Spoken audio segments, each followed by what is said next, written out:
Pour un projet comme la CCR de Rennes, il faut démarrer environ 7 à 8 ans avant la mise en service. Pourquoi tant de temps? Parce que, par exemple, juste pour la gare de Rennes, c'est 18 phases préparatoires. C'est 4 lignes ferroviaires principales qui ont été touchées, 14 postes d'aiguillage qui ont été modifiés et 11 technologies différentes qui sont des technologies qui peuvent aller de 1941 jusqu'au dernier poste d'aiguillage tout informatisé. Quand on travaille sur un projet de poste informatique de signalisation, on suit un processus qu'on appelle le cycle en V, qui est une succession d'étapes d'études, de vérification et d'essais qui permet de réaliser une installation dans les meilleures conditions de sécurité possibles.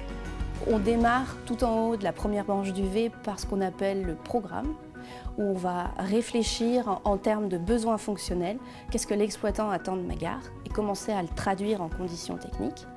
On arrive ensuite à l'étape des études d'exécution, où on va parler déroulage des câbles, alimentation des installations, aménagement des bâtiments. Et on passe ensuite, donc dans le cas de la gare de Rennes, à l'étape de réalisation, où on va paramétrer le poste et on va passer ensuite en phase de travaux.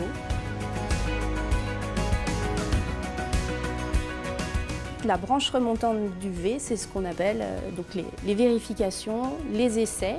Et tout en haut du V, on procède à la mise en service de l'installation.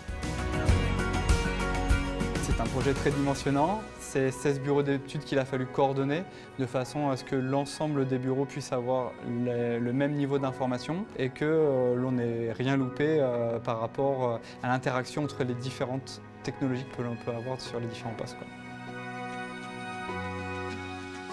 On peut dire que la gare de Rennes, pour nous, c'était l'équivalent de la moitié de la gare de Paris-Gare de Lyon, qui est un projet qui a pris aussi énormément de temps, qu'on a mis en service en 2017.